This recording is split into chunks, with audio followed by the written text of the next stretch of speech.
Je suis Pierre-Luc Desjardins, directeur des éditions du Québécois, et nous sommes fiers de procéder au lancement du livre de Patrick Bourgeois, Nos ennemis les médias, petit guide de la désinformation canadienne.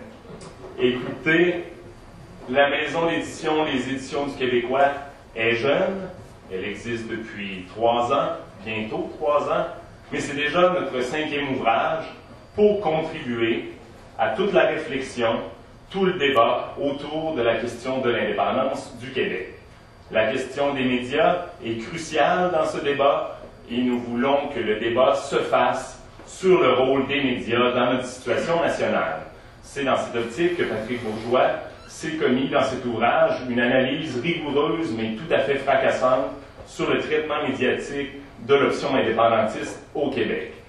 Je vais être bref, je vais laisser Patrick tout à l'heure vous en parler, mais j'aimerais souligner la présence de quelques personnes parmi nous ce soir. Monsieur Pierre Falardeau, qui est présent parmi nous ce soir, fier collaborateur du Journal Le Québécois. C'est un honneur pour nous de travailler avec un homme de la trempe de Pierre Falardeau. Monsieur Yves Michaud était présent parmi nous tout à l'heure. Il avait accepté l'invitation d'être là parmi nous. Nous le remercions. C'est toujours un honneur de voir Monsieur Michaud présent à nos événements. Également saluer Monsieur Jean Dorion de la Société Saint-Jean-Baptiste de Montréal, président de la SCJBM, qui nous reçoit dans cette magnifique enceinte de la maison Ludger Duvernay. Saluer Mme Caroline Saint-Hilaire, députée du Bloc québécois, M. Macacoto, député du Bloc québécois, merci d'être là. Et tous ceux que j'oublie, j'ai rencontré ce soir des gens extraordinaires, merci d'être là au lancement de notre livre, et aussi pour le geste de solidarité que nous voulons faire et que nous ferons pour M. Raymond Lévesque, qui nous fait l'immense honneur d'être avec nous ce soir. Je vous demanderai de l'applaudir chaleureusement.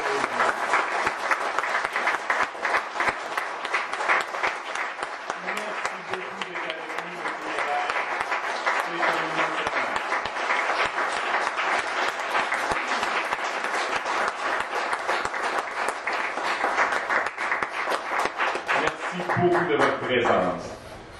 Donc, le lancement de ce livre, Nos ennemis les médias, fruit du travail d'analyse de Patrick Bourgeois.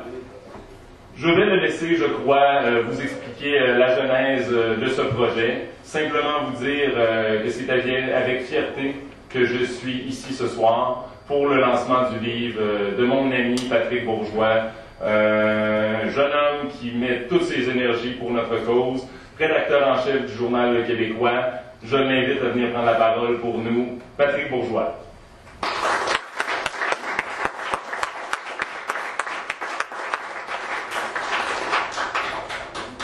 Je dois vous avouer quelque chose. Je suis présentement dans une intense phase d'analyse introspective et je me suis rendu compte que je suis méchant. Avec les journalistes au Québec, je suis vraiment méchant. Donc, j'ai décidé ce soir de changer ma dédicace dans le livre. J'avais dédié mon livre aux militants qui ne cèdent jamais. Mais là, j'ai décidé de dédier mon livre à un journaliste. Le seul journaliste sérieux qu'on a au Québec, Infonam. C'est le seul qui a eu le courage de parler des frasques de Mme Michaëlle Jean au dîner de la presse. Donc, je pense qu'on doit souligner son travail exemplaire parce que tous ses collègues qui étaient dans la même salle, ou à peu près tous ses collègues, ils n'ont pas cru bon d'en parler. Donc, pour réussir à être informé correctement au Québec, il faut se fier aux humoristes, puis au pur et dur, on ne sait plus trop comment on est, nous, du Journal Le Québécois, enfin un journal alternatif. Ça fait dur, hein?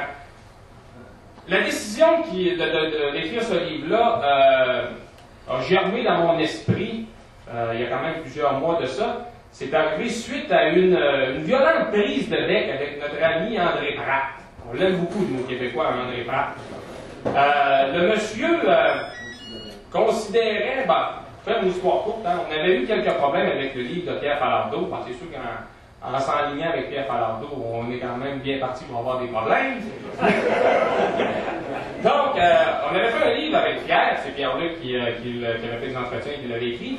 Et Didier Fessou, chroniqueur culturel au Soleil, s'était frotté les mains d'aise parce qu'il avait cru dénicher une faute d'orthographe dans notre livre. Alors, pour nous faire passer pour des amateurs et des bouffons, il a écrit ça dans sa chronique. Sauf que le petit monsieur, pas foutu d'ouvrir un dictionnaire, avait mal compris la règle et c'est lui qui avait fait la faute. Évidemment, nous, on a voulu redorer notre blason de grands intellectuels. Donc, on voulait qu'il y ait au moins quelque chose, un correctif dans le Soleil, qui publie notre lettre quand on expliquait que c'était eux qui avaient tout faux et qu'il n'y avait pas de faute dans notre histoire. Rien pantoute. C'est Pierre Foglia dans la presse qui s'est permis de répondre à notre missive adressée à Didier Fessou.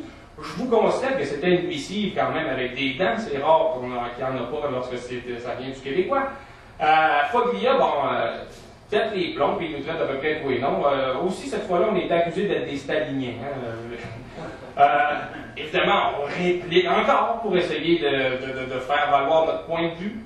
Là, c'est André Pratt qui communique avec nous autres pour nous dire, les petits gars, coupez votre texte de moitié, puis je le publie dans la presse.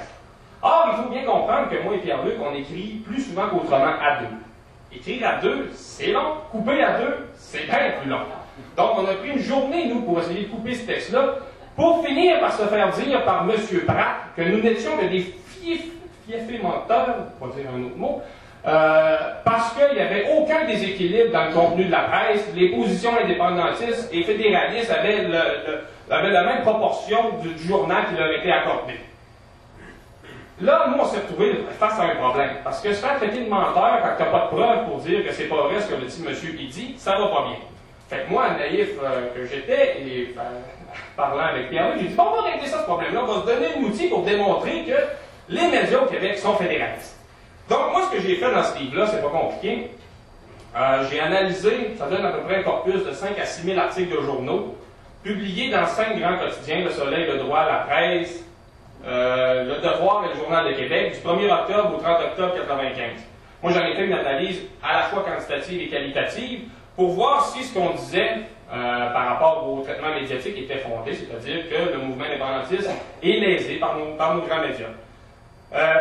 Les résultats auxquels j'en suis venu, c'est que, bon, à l'époque, en 1995, il y avait Hollinger et il y avait Power Corporation, qui étaient deux groupes distincts, et eux se rangeaient dans le groupe des très fédéralistes.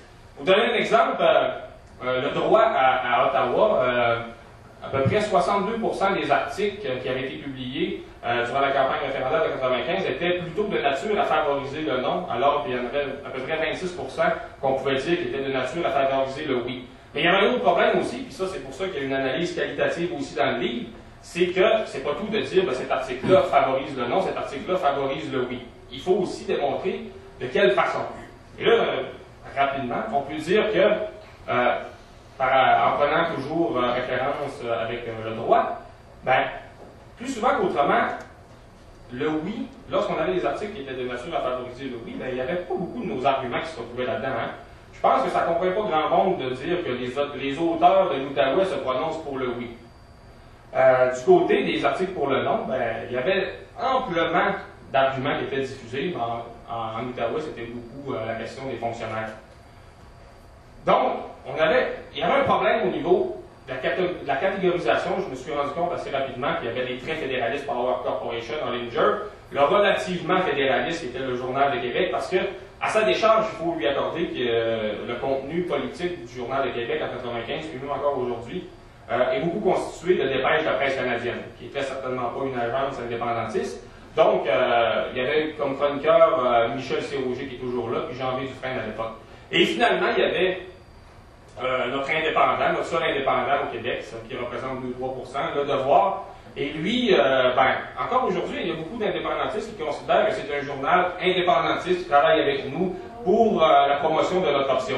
Sauf que ce qu'on se rend compte avec l'analyse du Devoir 95, c'est que la ligne éditoriale, oui, est indépendantiste avec Yves Bissonnette, José Legault et compagnie. Sauf que le traitement en tant que tel était vraiment équilibré, presque un parfait équilibre. Donc, c'est un travail journalistique honnête qui a été fait en 95 au Devoir. Et si le Devoir apparaît aussi indépendantiste aujourd'hui, encore aujourd'hui, c'est que les autres sont pour la plupart scandaleusement fédéralistes. Là, j'ai fait un débat dernièrement à l'Université Laval avec un des profs en sciences politiques sur est responsable, elle, de l'analyse des médias. Et là, suite à mon exposé, elle me dit mais monsieur Bourgeois, vous prenez une mort aux dents pour rien. Les médias, ça n'a aucune influence sur l'opinion publique. Là, je me suis dit, là, on part de loin, les amis. Fait que là, je trouvais que j'avais eu une bonne idée de commencer mon livre avec un essai politique, un essai pour présenter l'impact politique qu'ont les médias sur l'opinion publique. Puis là, pour être le plus blindé possible, parce que je me doutais bien que je ne me ferais pas encore bien demi avec ce livre-là, j'ai référé à bien des grands théoriciens, hein, qu'on parle à Vladimir Volkov, Jacques Ellul, Noam Chomsky, nommez-les, pour vraiment essayer de démontrer que ce que je disais, c'était pas faux, puis que les médias ont vraiment une prise sur l'opinion publique. Puis dans ce livre-là, il y a eu une grille qui peut quand même servir à analyser plusieurs histoires. J'en ai donné deux petits exemples avec le scandale des commandites, et puis aussi avec l'affaire Michael Jean, c'est un dossier que j'aime particulièrement. Donc, on peut voir avec la grille de Volkov, hein, on a juste à appliquer ça, puis on se rend compte assez rapidement qu'on peut à peu près tout analyser les grands dossiers dans les médias avec cette grille-là. Donc, tout ce que je pourrais vous dire par la suite, c'est si vous voulez qu'on extrapole, qu'on approfondisse, ben, venez me voir. Et maintenant, j'inviterai mon collègue à venir me rejoindre